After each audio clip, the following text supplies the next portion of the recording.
ओम शांति।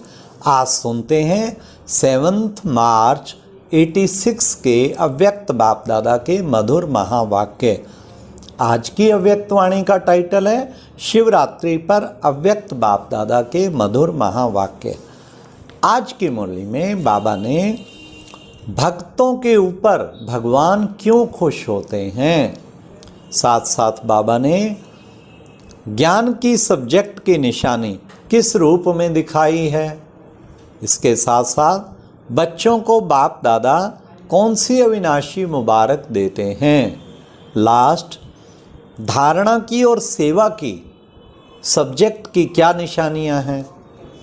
तो सुनते हैं 7 मार्च 86 की अव्यक्त मुरली। आज ज्ञानदाता, भाग्य विधाता, सर्व शक्तियों के वरदाता, सर्व खजानों से भरपूर करने वाले भोलानाथ बाप अपने अति स्नेही सदा सहयोगी समीप बच्चों से मिलने के लिए आए हैं। यह मिलन ही सदा काल का उत्सव मनाने का यादगार बन जाता है। जो भी भिन्न भिन्न नामों से समय प्रति समय उत्सव मनाते हैं, वह सभी इस समय बाप और बच्चों के मधुर मिलन, उत्साह भरा मिलन भविष्य के लिए उत्सव के रूप में बन जाता है। इस समय आप सर्वश्रेष्ठ बच्चों का हर दिन हर घड़ी सदा खुशी में रहने की घड़ियों का समय है। तो इस छोटे से संगम युग के अलौकिक जीवन, अलौकिक प्राप्तियां, अलौकिक अनुभवों को द्वापर से भक्तों ने भिन्न भिन्न नाम रूप से यादगार बना दिए हैं। एक जन्म की आपकी यह जीवन भक्ति के 63 जन्मों के लिए याद का साधन बन जाती है। इतनी महान आत्माएं हो, भक्ति की यादगारें बन गई। कितनी महान आत्माएं। इस समय की सबसे वंडरफुल बात यही देख रहे हो ना, जो प्रैक्टिकल भी बना रहे हो और निमित्त उस यादगार को भी बना रहे हो, चैतन्य भी हो और चित्र भी साथ साथ है। 5000 वर्ष पहले हर एक ने क्या क्या प्राप्त किया, क्या बने, कैसे बने, यह 5000 वर्ष का पूरा अपना यादगार चित्र और जीवन पत्री सभी स्पष्ट रूप में जान गए हो, सुन रहे हो और देख देख हर्षित हो रहे हो। चित्रों को देखकर ऐसे अनुभव करते हो कि ये मेरा चित्र है। ओरिजिनल आपका चित्र तो बना नहीं सकते हैं, इसलिए भावना पूर्वक जो भी टच हुआ वह चित्र बना दिया है। तो आज भी आप सभी शिवरात्रि मना रहे हो। प्रैक्टिकल शिव जयंती तो रोज मनाते ही हो, क्योंकि संगम युग है ही अवतरण का युग, श्रेष्ठ कर्तव्य, श्रेष्ठ चरित्र करने का युग। लेकिन बेहद युग के बीच में ये यादगार दिन भी मना रहे हो। आप सबका मनाना है मिलन मनाना, और आपका है ये लेना, उन्हों का है पुकारना। बाबा कहते हैं आप सबका मनाना है मिलन मनाना और उन्हों का मनाना है आह्वान करना। उन्हों का है पुकारना और आपका है पा लेना। वह कहेंगे आओ और आप कहेंगे आ गए, मिल गए। यादगार और प्रैक्टिकल में कितना रात दिन का अंतर है। वास्तव में यह दिन भोलानाथ बाप का दिन है। भोलानाथ अर्थात बिना हिसाब के अनगिनत देने वाला। वैसे जितना और उतने का हिसाब होता है, जो करेगा वह पाएगा, उतना ही पाएगा, यह हिसाब है।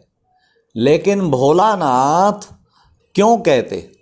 क्योंकि इस समय देने में जितने और उतने का हिसाब नहीं रखता। एक का पदम गुणा हिसाब है ना, तो अनगिनत हो गया ना। कहाँ एक, कहाँ पदम। पदम भी लास्ट शब्द है, इसलिए पदम कहते हैं। अनगिनत देने वाले भोले भंडारी का दिन यादगार रूप में मनाते हैं। आपको तो इतना मिला है जो अब तो भरपूर हो ही, लेकिन 21 जन्म 21 पीढ़ी सदा भरपूर रहेंगे। इतने जन्मों की गारंटी और कोई नहीं कर सकता। कितना भी कोई बड़ा दाता हो, लेकिन अनेक जन्म का भरपूर भंडारा होने की गारंटी कोई भी नहीं कर सकता। तो भोलानाथ हुआ ना, नॉलेजफुल होते भी भोला बनते हैं, इसलिए भोलानाथ कहा जाता है। वैसे तो हिसाब करने में एक एक संकल्प का भी हिसाब जान सकते हैं, लेकिन जानते हुए भी देने में भोलानाथ ही बनता है।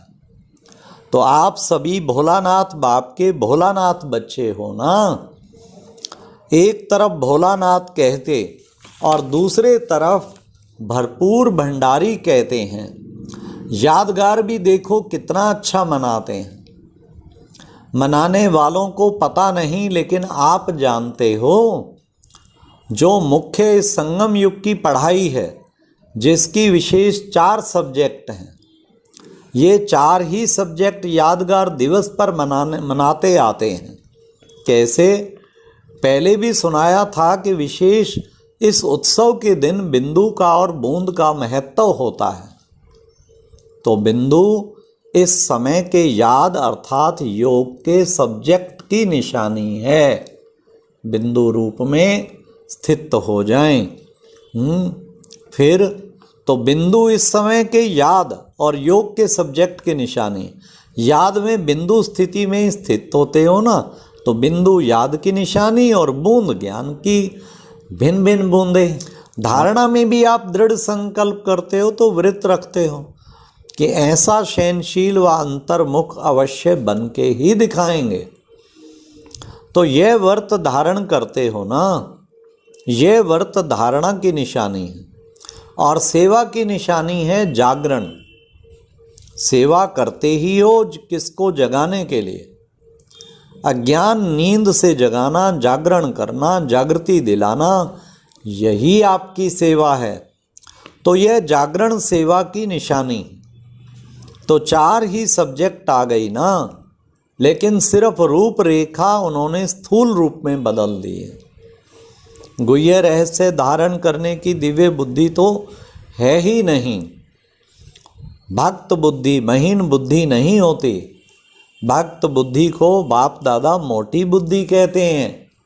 ब्रह्मा बाप के बोल सुने हैं ना, तो यह भी भक्त बुद्धि महीनता को नहीं ग्रहण कर सकते, इसलिए स्थूल रूप साधारण रूप दे दिया।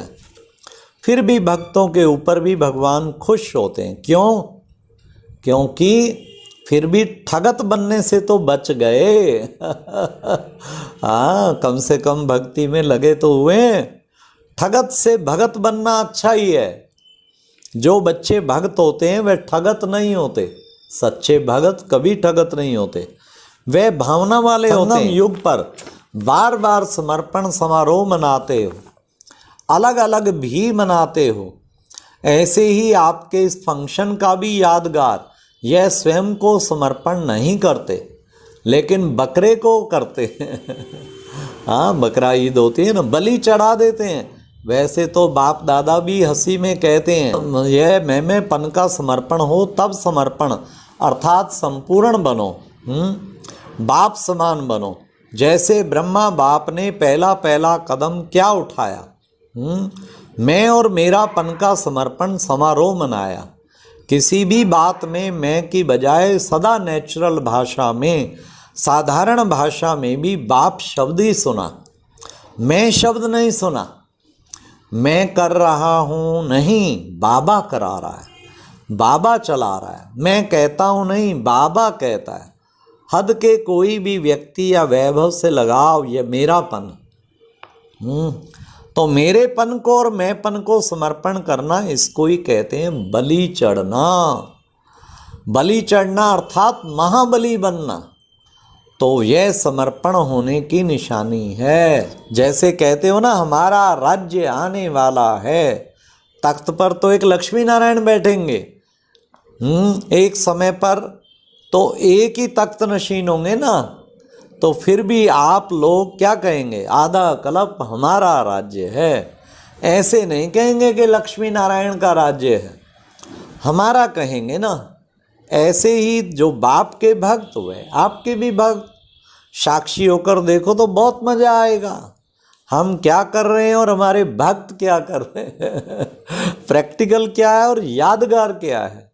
फिर भी बाप दादा भक्तों को एक बात की ऑफरिंग देते हैं, किसी भी रूप में भारत में व हर देश में उत्साह की लहर फैलाने के लिए उत्सव बनाए तो अच्छे हैं ना।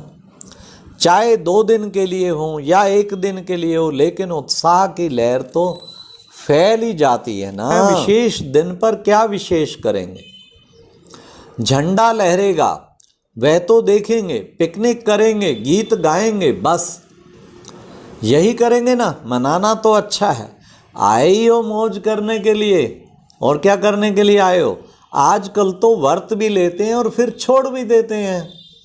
जैसे भक्ति में कोई सदा काल के लिए व्रत लेता है तो कोई में हिम्मत नहीं होती। तो 1 मास के लिए, 1 दिन के लिए या थोड़े समय के लिए लेते हैं, फिर वे व्रत छोड़ देते हैं। आप तो ऐसे नहीं करते हो ना। हाँ, मधुबन में तो धरनी पर पाँव नहीं है, और फिर जब विदेश में जाएंगे तो धरनी पर आएंगे या ऊपर ही रहेंगे। बाबा ऊपर ही रहेंगे, नीचे क्यों आएंगे अच्छा, चारों ओर के बच्चों को संगम युग के हर दिन के अवतरण दिवस की अविनाशी मुबारक हो। अविनाशी मुबारक। सदा बाप समान दाता और वरदाता बन हर आत्मा को भरपूर करने वाले मास्टर भोलानाथ बच्चों को सदा याद में रहे, हर कर्म को यादगार बनाने वाले बच्चों को सदा सब उन्नति और सेवा की उन्नति में उमंग उत्साह से आगे बढ़ने वाले श्रेष्ठ बच्चों को विशेष क्या शिव जयंती की, हीरे तुल्य जयंती की, सो ब्राह्मण जयंती उसकी, सदा सर्व को सुखी बनाने की, संपन्न बनाने की जयंती की मुबारक याद प्यार और नमस्ते। अच्छा, ओम शांति। ये एक प्रेरणादायक वीडियो है, जरूर देखें, कोई भी मिस ना करे।